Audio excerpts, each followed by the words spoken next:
Hi friends, स्वागत है आपका हमारे यूट्यूब चैनल सफल इलेक्ट्रिकल में। आज की इस वीडियो में हम बात करेंगे गोडाउन वायरिंग के बारे में।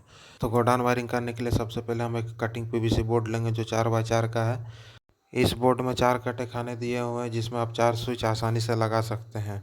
तो इस बोर्ड में हम 3 स्विच और एक फ्यूज का इस्तेमाल करेंगे।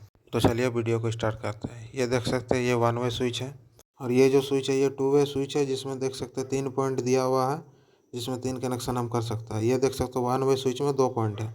इस बोर्ड में हम टोटल 3 स्विच का इस्तेमाल करेंगे, जिसमें से 2 2 वे स्विच रहेगा और एक 1 वे स्विच रहेगा।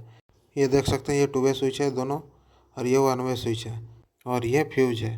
तो चलिए बोर्ड की वायरिंग करते हैं। इस बोर्ड की वायरिंग करने के लिए लगभग हम लाल रंग का 1 मीटर का तार लेंगे, जिसे हम फेस के लिए इस्तेमाल करेंगे। तार को हम काट लेंगे छोटा सा और ये देख सकते हैं, ये फ्यूज के निचले वाले हिस्से में एक पॉइंट और एक पॉइंट जो स्विच है, स्विच के निचले वाले हिस्से में हम कनेक्शन को करेंगे और टेस्टर की सहायता से टाइट कर देंगे। तो देखिए, फ्यूज और स्विच का कनेक्शन कंप्लीट हो चुका है। अब चलिए आगे के कनेक्शन को करते हैं। तो स्विच के ऊपर वाले हिस्से को सबसे पहले हम लूज कर लेंगे और एक छोटा सा टुकड़ा तार लेंगे और टेस्टर की सहायता से अच्छी तरह से टाइट कर देंगे। अब यहाँ पर देखिए, स्विच के ऊपर वाले हिस्से का कनेक्शन हो चुका है। अब जो आगे वाला तार हमारा बच रहा है, वो देख सकते हैं जो 2 वे स्विच है, 2 वे स्विच के बीच वाले पॉइंट में कनेक्शन को करना है। तो चलिए कनेक्शन को करते हैं। देखिए, कनेक्शन कंप्लीट हो चुका है। आप छोटा सा टुकड़ा तार लेंगे और आगे के कनेक्शन को करेंगे। तो ये देख सकते हो दोनों जो 2 वे स्विच है, तो पहले वाले 2 वे स्विच के निचले वाले पॉइंट में हम तार की कनेक्शन को करेंगे और जो तार हमारा जो बाहर में जो बच रहा है, उस वाले तार को हम अगले वाले 2 वे स्विच के बीच वाले पॉइंट में कनेक्शन को करेंगे। तो देखिए, कनेक्शन कंप्लीट हो चुका है। तो चलिए अब आगे की कनेक्शन को करते हैं। आगे की कनेक्शन करने के लिए हम 3 पीस होल्डर लेंगे और न्यूट्रल की कनेक्शन करने के लिए लगभग हम 1 मीटर का सफ़ेद रंग का तार लेंगे और होल्डर में फेस का कनेक्शन करने के लिए लाल रंग का तार लेंगे, जिसे हम 3 टुकड़ा में काट लेंगे। तो चलिए होल्डर में कनेक्शन को करते हैं। होल्डर में सबसे पहले हम न्यूट्रल का कनेक्शन करेंगे। तो सबसे पहले हम होल्डर का टोपी को खोल लेंगे। उसके बाद तार को होल्डर के टोपी के अंदर पार करेंगे। पार करने के बाद तार को छील लेंगे कटर की सहायता से। उसके बाद होल्डर को लेंगे और किसी भी एक पॉइंट में तार का कनेक्शन को कर देंगे। तो देखिए, होल्डर का एक तरफ का कनेक्शन हो चुका है। उसके बाद हम लाल रंग का तार लेंगे और तार को छील लेंगे कटर की सहायता से और होल्डर का दूसरा वाला पॉइंट जो खाली बचा हुआ है, उसमें हम कनेक्शन को कर देंगे। तो देखिए, होल्डर का दोनों तार का कनेक्शन कंप्लीट हो चुका है। अब हम टोपी को लेंगे और तार के ऊपर पार कर देंगे और टोपी को होल्डर के ऊपर अच्छी तरह से टाइट कर देंगे। तो चलिए अब आगे की कनेक्शन को करते हैं। अब हम दूसरे वाले होल्डर को लेंगे और होल्डर को टोपी को खोल देंगे और खोलने के बाद ये देख सकते हैं, सफ़ेद वाला तार जो न्यूट्रल का कनेक्शन है, उसे हम दूसरे वाले होल्डर को टोपी के अंदर पार कर देंगे। अब पार करने के बाद साइज के हिसाब से हम तार को बीच से छील लेंगे, कुछ इस प्रकार से देखिए। और उसके बाद होल्डर के किसी भी एक पॉइंट में तार को पार कर लेंगे और टेस्टर की सहायता से अच्छी तरह से टाइट कर देंगे। तो चलिए अब दूसरे तार की कनेक्शन को करते हैं। तार को हम ले लेंगे और कटर की सहायता से छील लेंगे और छीलने के बाद होल्डर के दूसरे वाले पॉइंट में तार को डाल देंगे और टेस्टर की सहायता से अच्छी तरह से टाइट कर देंगे। अब जो होल्डर का दोनों तार हमारा बच रहा है, उसे हम होल्डर को टोपी के निचले वाले हिस्से से पार कर देंगे और पार करने के बाद होल्डर को टोपी को टाइट कर देंगे। अब दोनों होल्डर का कनेक्शन तो हमारा कंप्लीट हो चुका है। अब बच रहा है तीसरा वाला होल्डर।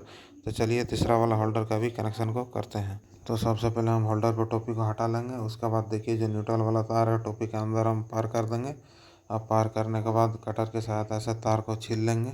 उसके बाद होल्डर के किसी भी एक पॉइंट में हम तार की कनेक्शन को कर देंगे और टेस्टर की सहायता से टाइट कर देंगे। तो चलिए अब दूसरे वाले पॉइंट की कनेक्शन को करते हैं। तार को हम दूसरे वाले पॉइंट में डाल देंगे और टेस्टर की सहायता से टाइट कर देंगे। उसके बाद दोनों तार को होल्डर को टोपी के अंदर डाल देंगे। अब जो ये देख रहे हैं तार, प्लग वाला जो तार है, इसे हम पावर सप्लाई देंगे बोर्ड में। इसमें 2 तार है, फेस और न्यूट्रल, सफ़ेद रंग का और एक लाल रंग का। तो चलिए सबसे पहले न्यूट्रल के कनेक्शन को करते हैं। तो सबसे पहले हम सफ़ेद रंग का तार लेंगे और किसी भी एक होल्डर के टोपी के अंदर तार को डाल देंगे। उसके बाद तार को छील लेंगे। उसके बाद होल्डर के न्यूट्रल वाले तार को लूज करेंगे और तार को निकाल देंगे और निकालने के बाद दोनों न्यूट्रल वाले तार को आपस में जोड़ देंगे और होल्डर के खाली वाले पॉइंट में तार को डाल देंगे और डालने के बाद टेस्टर की सहायता से अच्छी तरह से टाइट कर देंगे। तो देखिए, पावर सप्लाई न्यूट्रल का कनेक्शन कंप्लीट हो चुका है। अब होल्डर के ऊपर टोपी को पहना देते हैं। अब देखिए, ये जो 3 तार, जो लाल रंग का तार है, ये होल्डर का फेस का तार है चलिए इसे बोर्ड के अंदर पार कर देते हैं। ये जो देख रहे हैं लाल रंग का पावर सप्लाई वाला तार, इसे भी हम बोर्ड के अंदर पार कर देंगे। अब चलिए बोर्ड के कनेक्शन को करते हैं। ये जो देख रहे हैं लाल रंग का तार जो पावर सप्लाई वाला तार है, इसे हम फ्यूज के ऊपर वाले हिस्से में कनेक्शन को करेंगे। आप देखिए यहाँ 3 तार बच रहा, जो फेस वाला तार है होल्डर का। ये जो बीच वाला स्विच है 2 वे स्विच, इसका हम ऊपर वाले हिस्से में होल्डर का जो फेस वाला तार है उसका कनेक्शन को करेंगे। तो देखिए इसका कनेक्शन कंप्लीट हो चुका। अब दूसरे वाले होल्डर का कनेक्शन को करते हैं। तो दूसरे वाले होल्डर का कनेक्शन को करने के लिए जो दूसरा वाला जो 2 वे स्विच है उसका हम ऊपर वाले हिस्से में दूसरे वाले होल्डर का तार का कनेक्शन को करेंगे। अब हमारा बच रहा लास्ट वाला होल्डर। तो लास्ट वाला होल्डर जो दूसरे वाला 2 वे स्विच है उसका हम निचले वाले पॉइंट में उसका कनेक्शन को करेंगे। तो देखिए कनेक्शन कंप्लीट हो चुका है। ये है इसका डायग्राम। तो चलिए एक बार डायग्राम को समझ लेते हैं। ये देखिए फ्यूज का आउटपुट 1 वे स्विच में गया, 1 वे स्विच का आउटपुट 2 वे स्विच के बीच वाले पॉइंट में गया, और 2 वे स्विच का आउटपुट 2 वे स्विच के बीच वाले पॉइंट में गया निचले पॉइंट से। और ये देखिए तीनों पॉइंट जो है वो होल्डर का पॉइंट है आउटपुट।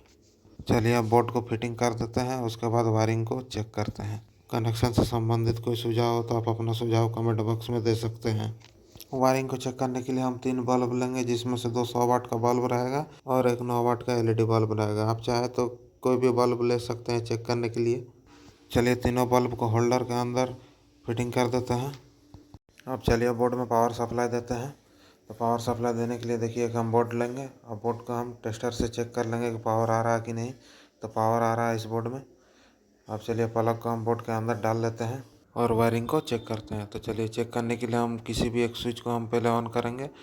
देखिए ऑन करने के बाद एक बल्ब जलेगा, दूसरा वाला स्विच को ऑन करेंगे तो दूसरा बल्ब जलेगा, और तीसरा वाला स्विच को ऑन करेंगे तो तीसरा बल्ब जलेगा। इसी को कहते हैं गोडाउन वायरिंग। तो वीडियो पसंद आया तो वीडियो को लाइक करें, और चैनल में नए हैं तो हमारे चैनल को सब्सक्राइब करें। तब तक के लिए मिलते हैं अगले वीडियो में। जय हिंद।